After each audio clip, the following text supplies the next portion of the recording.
Cost and Management Accounting July 2018 ရဲ့နံပါတ်3ပုံစံကိုဆက်ပြီးတော့လေ့ကျင့်ကြည့်အောင်မိခွင့်ရင်ဖတ်ကြည့်မယ်နော် Semester Limited is a transport company တစ်ခုဖြစ်ပါတယ် that operates 5 lorry 5စင်းရှိတယ်ဒါအရေးကြီးတယ်နော် lorry 5စင်းရှိပါတယ် the company uses a traditional absorption cost overhead absorption costing ကိုသုံးတယ် a traditional overhead absorption costing ကိုသုံးတယ် for its operational and administrative overhead အဲ့တော့ administrative နဲ့ operational overhead အတွက်ကိုဒီ traditional absorption costing method ကိုကျင့်သုံးပါတယ် Now the budgeted operational overhead cost အခုပေးသွားတာဒီအရေးကြီးတာက budget data မှန်သိဖို့လိုတယ်နော်အဲ့တော့အခုသူပေးသွားတဲ့ data ဒီ budget data ကိုပေးသွားတယ် the budget data ပေါ့နော်အဲ့တော့ budget data ပေးသွားတဲ့အခါမှာ operational overhead cost တဲ့ operational overhead ကိုပေးသွားတာနော်အဲ့တော့ budget operational overhead cost ဒီ for year 8ဆိုတော့တစ်နှစ်စာပေါ့ expected to be each lorry will travel 80,000 kilometers during the year. Lorry တစ်စီးသည်8,000 kilometer နှုန်းနဲ့သွားပါမယ်။အဲ့တော့ lorry တစ်စီးကသွားနှုန်းသည်8,000 kilometer လို့ခန့်မှန်းထားတယ်။ Road fund license and insurance က for the year တစ်နှစ်စာသည်3,880 per vehicle တစ်စီးစာတည်ခြင်း3,880လုပ်ငန်းတစ်ခုလုံးစာတည်ခြင်း50နဲ့မျှဝါလိမ့်မယ်။ Servicing and repairing per lorry တစ်စီးအတွက်ပေါ့နော်အဲ့တော့ lorry တစ်စီးအတွက် servicing and repair သည်930 kilometer sorry 930 dollar per 2,000 kilometer တဲ့သူကပြောထားတာကတစ်နှစ်ကို 8,000 kilometer သွားမယ်လို့ပြောထားတယ်နော်အဲ့တော့တစ်နှစ်ကို 8,000 kilometer သွားမယ် 2,000 kilometer သွားပြီးတိုင်း servicing and repair လုပ်မှာဖြစ်တဲ့အတွက်တစ်နှစ်ကို4ချိန်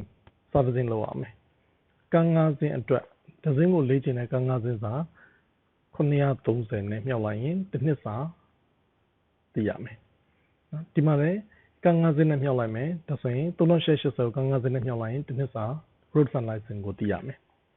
The lorry cost က2သိန်းနဲ့ are expected to have a life of 8 years life က8နှစ်ရေးကြည့်တယ်နောက်တစ်ခု scrap value 24,000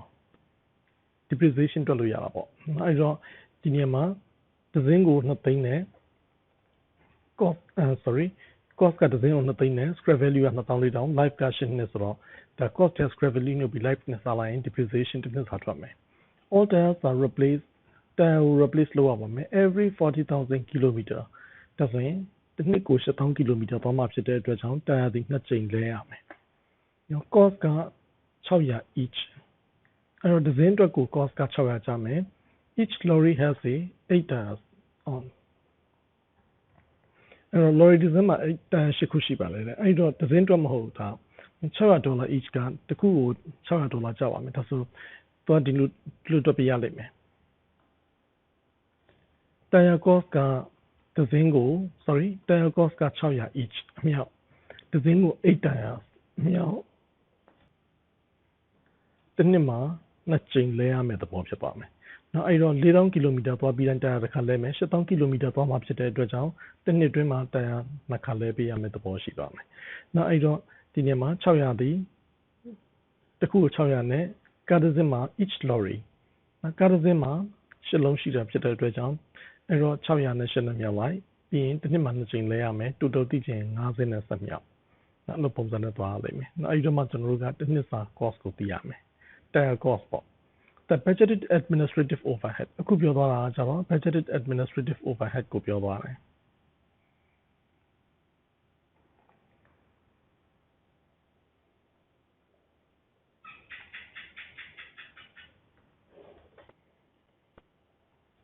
အဲ့တော့ budgeted administrative overhead ကိုပြောသွားတယ်ဆိုတော့ cost ကတစ်နှစ်စာပေးသွားတယ်အဲ့တော့ budgeted administrative overhead cost ဒီ year 8တစ်နှစ်စာပေးသွားတယ်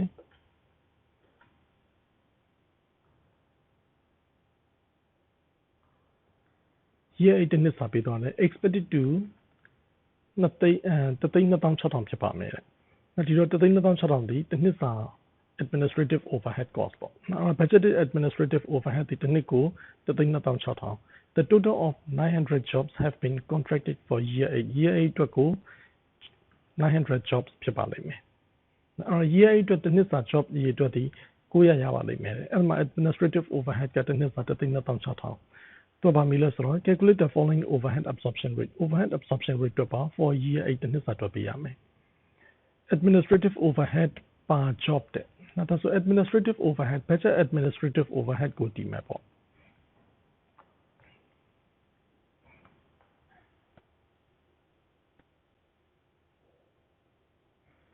အဲ့တော့ဒီနေရာမှာ overhead absorption rate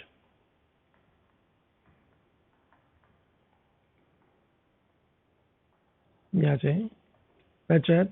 administrative overhead ကိုတည်မယ်ကျွန်တော်အတူကောက်ပဲရေးလိုက်မယ်နော်ပြီးရင်ပိုင်းခြေမှာဘာနဲ့စာမလဲရေးပေးရမယ်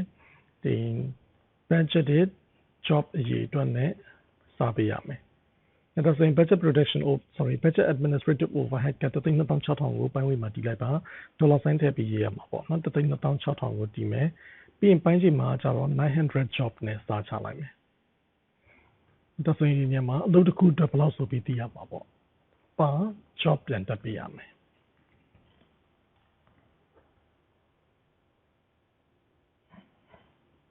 အဲ့တော့ဒီနေရာမှာ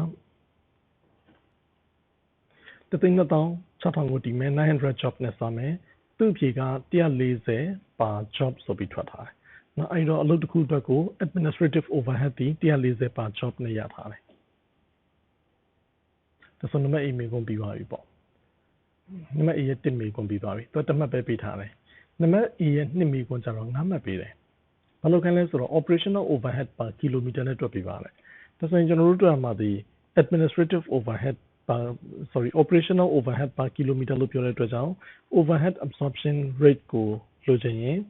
budgeted operational overhead ကိုတည်မယ်ပြီးပိုင်းချိန်မှာ budgeted kilometer နဲ့စာချလိုက်မယ်အဲ့ဒါဆိုဖြစ်သွားမှာပေါ့အဲ့ဒီနေရာမှာ budgeted overhead operational overhead ကဘယ်လောက်လဲဆိုတော့သူမပေးပါဘူးအဲ့ဒီ operational overhead ကိုကျွန်တော်တို့ကိုယ်တိုင် working notes ထုတ်ပြီးတွက်ပြရမယ်နော်ဒီနေရာမှာစောစောပြောထားတဲ့အတိုင်း road fund license servicing နောက်တစ်ခါ lorry depreciation tire cost ပေါ့နော်အဲ့ဒီ၅ခုကိုပြန်ပြီးတော့၅ခုမဟုတ်၄ခုပေါ့အဲ့ဒီ၄ခုကိုပြန်ပြီးတော့ပေါင်းပေးရမယ်ဒီတော့ဒီနေရာမှာဘယ်လိုတွက်ထားလဲကြည့်အောင် license and insurance တည်တဲ့စောစောပြောတယ်ဒဇင်းကို3880 50နဲ့မြောက်လိုက်ပါ total သိရမယ်တစ်နှစ်စာ total ဒီလောက်ပြီးရင် servicing and repair cost ကဒဇင်းကို2920တစ်နှစ်ဒဇင်းကို2920ဆိုတာကတစ်ခါပြင်ရင်930နဲ့တစ်နှစ်မှာ4ချိန်ပြင်ရမယ်လို့စောစောပြောခဲ့တာရှိတယ်နော်အဲ့တော့ဒီနေရာမှာ930ပါ2000ကီလိုမီတာတစ်နှစ်ကို4ချိန်ပြင်ရမယ်ကား50တစ်ခါပြင်930နောက်စောစောတွက်ခဲ့တဲ့အတိုင်းပဲအဲ့တော့ဒီနေရာမှာလည်းဒီနေရာမှာတွက်ထားပြီးတဲ့အဖြေတွေလည်းကား50အတွက်တစ်နှစ်ကို4ကပြင်ရမယ်930မြောက်လိုက်တယ် total ဒီတန်ဖိုးရတယ်depreciation က cost and scrap value နှုတ်ပြီး life နဲ့စားလိုက်တယ်ဒဇင်းစာ depreciation ရမယ်50နဲ့မြောက်လိုက်ပါ total သိရမယ် tire လည်းဒဇင်းကို tire 8လုံးတစ်နှစ်ကို2ခါလဲရမယ်တစ်လုံးကို600နဲ့က50စာမြောက်လိုက်ရင် total 4000နဲ့8000အလုံးပေါင်းလိုက်တယ် operational overhead ဒီ budgeted 3,900နဲ့2000ဆိုပြီးထွက်တယ်ဟုတ်ပြီသူ့ကိုဘာနဲ့စာမလဲဆိုတော့ OER လို့ချင်းရင်ကီလိုမီတာအရေအတွက်နဲ့စာချကားတစ်စင်းကို8000ကီလိုမီတာနဲ့ကား50ဖြစ်တဲ့အတွက်ကြောင့်ကီလိုမီတာပေါင်း4သိန်းပေါ့အဲဒီတော့ budget operational overhead ကိုတည်ပြီး budgeted ကီလိုမီတာနဲ့စာလိုက်လို့ရှိရင် overhead absorption rate per kilometer သည် 0.48 per kilometer ဆိုပြီးအဖြေထုတ်ပေးရမယ်ဒီတော့ကျွန်တော်တို့က budget operational overhead ကိုအရင်ဆုံးရှာပြီးရင် budgeted kilometer ဘယ်လောက်ပါမလဲကား50နဲ့8000နဲ့မြောက်ပြီးတော့မှအရထားတဲ့ budget operational overhead ကိုတည်ပြီး budgeted kilometer နဲ့စာလိုက်ရင် overhead absorption rate ရလာမယ်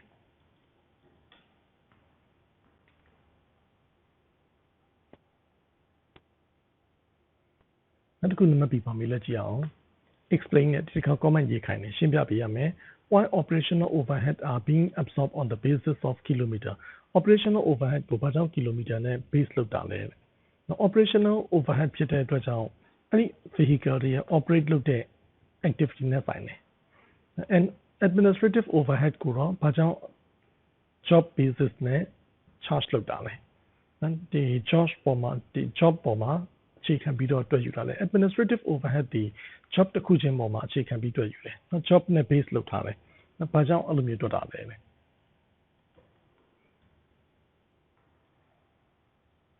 အဲ့တော့သူ့ဖြေတွေကိုတစ်ချက်သွားကြည့်အောင်ဗာရေးထားတယ်လို့ operational overhead most of the operational overhead are costs that increase, distance increase. Operational overhead အများစုသည်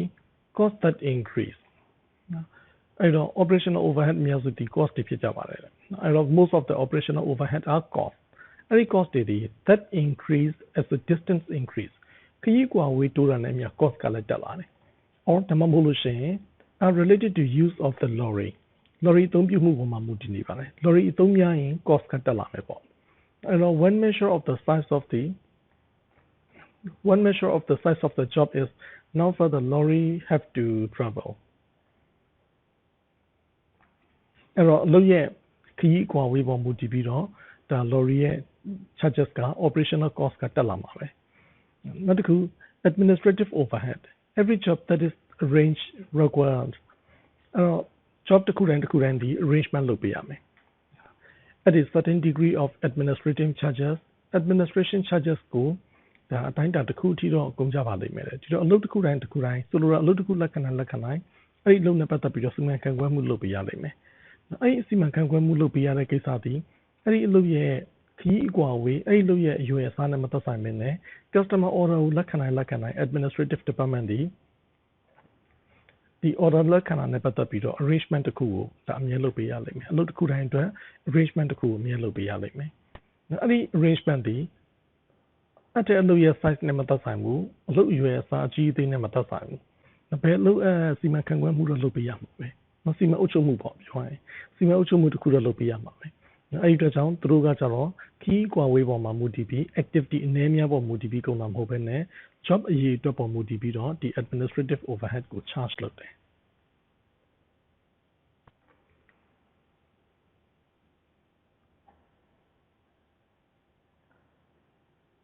နောက်တစ်ခုကြည့်အောင် after 6 months of year 8 after 6 months ဆို6လကြာပြီးတဲ့အခါလဲကြာအောင် the Mr. Limited had undertaken 510 jobs နော်အဲ့တော့510 jobs ဆိုတော့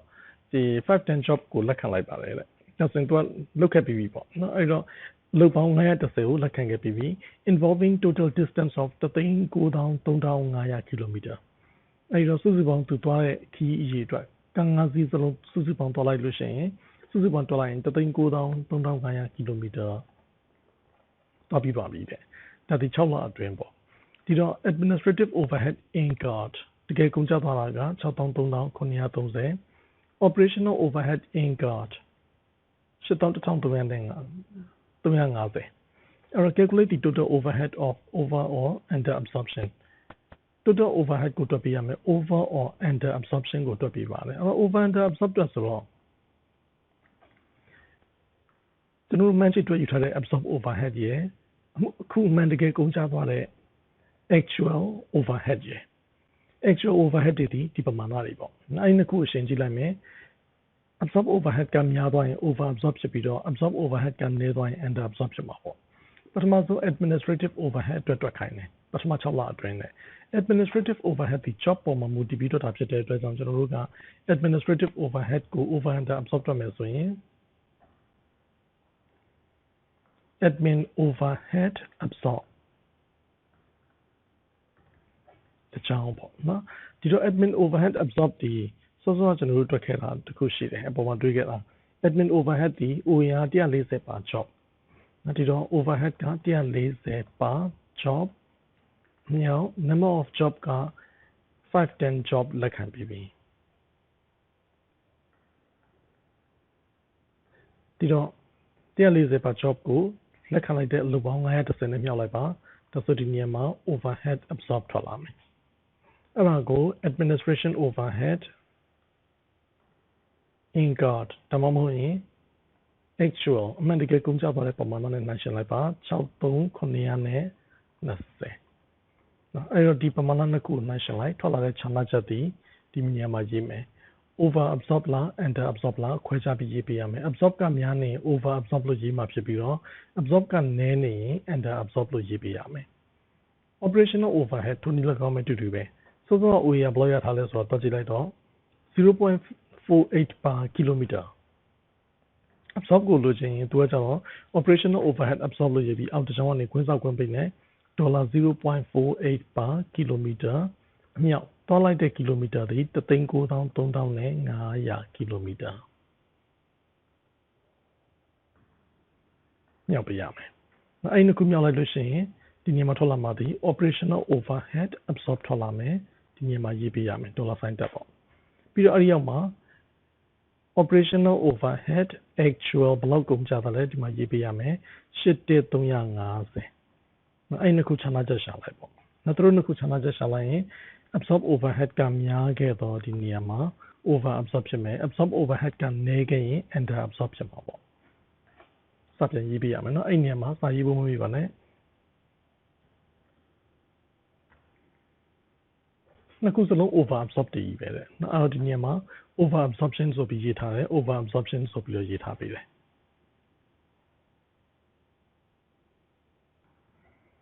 နောက်တစ်ခုနံပါတ် D evaluate how the over or under absorption of overhead calculated in C will affect them is still limited if the this continue through the remainder of year 8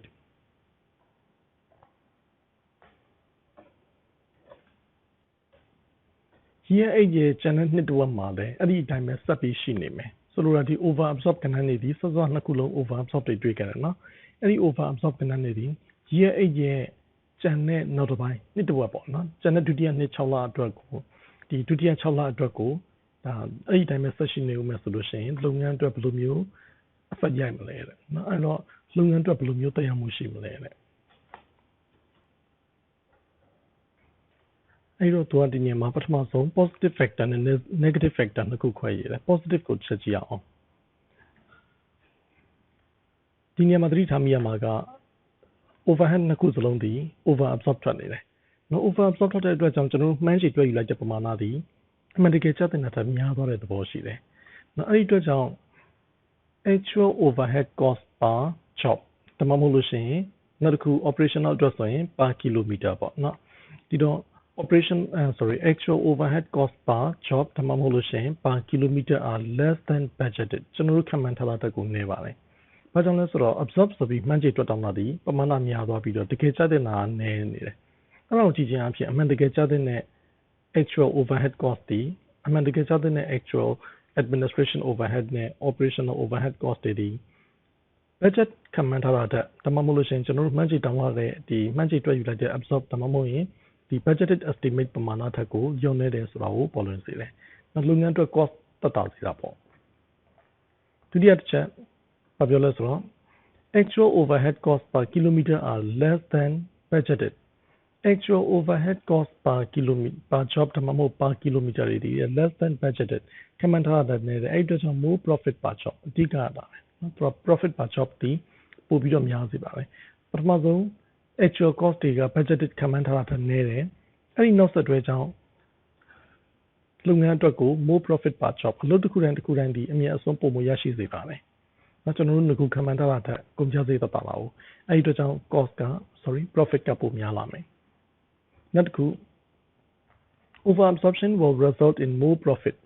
over absorption နဲ့ absorb ဆိုဒီ absorb ပမာဏကိုပုံပုံတွက်ယူလိုက်တဲ့အတွက်ကြောင့် absorb တွေဒီများနေတဲ့အတွက်ကြောင့်နဲ့တကယ်ကုန်တာထက်ခန့်မှန်းတွက်ယူတာပုံများနေတဲ့အတွက်ကြောင့် more profit being made အမြတ်ပိုရစေပါတယ်ဒါအပေါ်ရင်ကျော်ရှက်ပြီးတွေ့လိုက်တဲ့သဘောနော်သူကအပေါ်ရင်ကျော်လေးရှက်ပြီးတွေ့လိုက်မယ်ဆိုရင်တော့အမှန်တကယ်ကျတဲ့ actual cost ထက်ကို absorb ပမာဏကပိုပြီးတွက်ယူလိုက်တဲ့အတွက်ကြောင့်အမြတ်ကိုများများကျစေတယ်ဆိုလိုတာကကုန်ကျစရိတ်တကယ်ကျတဲ့နာထက်ပုံပုံတွက်ယူလိုက်တဲ့အတွက်ကြောင့်ကျွန်တော်တို့အတွက်များများကျန်တယ်လို့ယူဆလိုက်တဲ့သဘောဖြစ်သွားတယ်ဒါပေမဲ့သူ့မှာနောက်ဆက်တွဲရှိတယ် negative factor အဲ့ဒီရဲ့နောက်ဆက်တွဲကြောင့်ဘာဖြစ်လဲဆိုတော့ cost ကိုအမှန်တကယ်ကျတဲ့ပမာဏထက်ပုံပုံတွက်ယူလိုက်တဲ့အတွက် cost တွေများပြီး selling price လည်းများသွားမယ်နော် competitor selling price တက်ကိုယ့်ရဲ့ selling price ကတိတိကျကျများတဲ့ကိစ္စလေးဖြစ်သွားတယ်နော်ဒါဒီ negative factor ပဲနော်အဲ့တော့ if the market is competitive ဈေးကွက်သာအပြိုင်ဆိုင်ရှိနေခဲ့မယ်ဆိုရင် then price quoted must be higher than they should be ကျွန်တော်တို့ charge လုပ်လိုက်တဲ့ price quoted ကျွန်တော်တို့တွက်ယူလိုက်တဲ့ price တွေ might be higher than they should be အမှန်တကယ်ဖြစ်တဲ့ cost ထက်ကိုပုံတွက်ယူလိုက်တဲ့အတွက်ကြောင့် cost တွေများနေပါလိမ့်မယ်some customer might go elsewhere တချို့ customer တွေကကျွန်တော်တို့စီမလာဘဲနဲ့ဒါ customer လက်လွတ်ရတာမျိုးတွေရှိကောင်းရှိနိုင်တယ် customer loss ဖြစ်တာမျိုးရှိနိုင်တယ် reputation လည်းထိခိုက်နိုင်တယ် customer loss လည်းဖြစ်နိုင်တယ် future sales ပါလက်လွတ်နိုင်တာပေါ့နော်အဲ့ဒီကိစ္စတွေပဲထည့်ရေးပေးရမယ်အဲ့တော့ခြုံကြည့်မယ်ဆိုရင် over absorb ဖြစ်ဖြစ် under absorb ဖြစ်ဖြစ်ကျွန်တော်တို့အတွက်နစ်နာချက်ဖြစ်စေတာကြီးပဲမကောင်းဘူး over absorb ဆိုတဲ့ absorb ကိုအမှန်တကယ်ကြားတဲ့ပမာဏထက်ကိုပိုတောင်းလိုက်မိတဲ့အတွက်ကြောင့်ဒါကြည့်လိုက်ရင်တကယ်ကုန်တာထက်ပိုတောင်းလိုက်မိတော့လုပ်ငန်းအတွက်အများဆုံးတိုးတယ်လို့မြင်ရပေမဲ့တကယ်တမ်းမှာအဲ့ထက်ပိုပြီးထိခိုက်တဲ့နောက်ဆက်တွဲကဒါဈေးများတယ်ဆိုတဲ့တိုက်ရောက်မှု customer ကိုယ်စီကနေပြီးတော့ထွက်ပေါ်နိုင်တဲ့ကိစ္စနော် customer လွတ်လွတ်နိုင်တဲ့ကိစ္စတွေဒါလုပ်ငန်းအတွက်စိုးကျိုးတိုးမို့နစ်နာမှုဖြစ်စေသလိုလုပ်ငန်းရဲ့နာမည်ကောင်းကိုလည်းထိခိုက်နိုင်တယ်အဲ့တော့ဒီ overhead ကိုပိုတွက်မိလည်းမကောင်းသလို short တွက်မိလည်းမကောင်းလုပ်ငန်းအတွက်အမှန်တကယ်ကြားတဲ့ပမာဏကိုမပြည့်မီတဲ့အတွက်ကြောင့်လုပ်ငန်းဘက်ကဆိုက်ရလိမ့်မယ်အမျက်ထင်ကနေပြန်ပဲ့ပါသွားလိမ့်မယ်အဲ့အတွက်ကြောင့် over absorb ဖြစ်စေ under absorb ဖြစ်စေလုပ်ငန်းအတွက်စိုးကျိုးဖြစ်စေဒီပမာဏများသွားလို့ရှိရင်ဒါစိုးကျိုးဖြစ်စေတဲ့ကိစ္စတွေကြီးပဲအဲ့တော့ over under absorb ဆိုတဲ့ပမာဏဒီမပေါ်လေကောင်းလေလို့ theory အနေနဲ့ပြောလို့ရပေမဲ့တကယ်တမ်းတိတိကျကျအလုပ်တွေမှာမပေါ်မဲမနေဘူးပေါ်တယ်ဒါပေမဲ့ကြစ်လေးနဲ့အတက်နိုင်ဆုံးဒီ actual overhead နဲ့ absorb ပမာဏနဲ့ဒီအနည်းဆုံးဖြစ်လေ over under absorb ကိုကြစ်လေးနဲ့အသိငယ်ဆုံးဖြစ်အောင်ချုပ်နိုင်လေလုပ်ငန်းအတွက်ကောင်းနေမယ်အဲ့တော့ both overall under absorption of overhead can cause a problem နှစ်ခုစလုံးဒီ problem ဖြစ်နိုင်ပါလေ but it is better to over absorb than under absorb over absorb ကပိုပြီးတော့ကောင်းပါသေးတယ် under absorb ထက် over absorb ကပိုပြီးကောင်းပါသေးတယ်ဆိုလိုတာဆက်ရတာထားဆိုလို့ရှိရင်ပိုရလိုက်တာလုပ်ငန်းအတွက်ဒါအကျိုးရှိတယ်လို့ပြောတဲ့သဘောပေါ့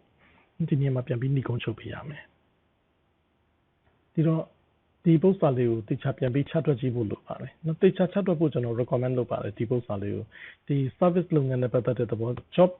ပြောလို့ရှိရင် job costing ပေါ့နော်ဒီ job နဲ့ပတ်သက်ပြီးတော့တွက်ရတဲ့သဘောဖြစ်သွားတယ်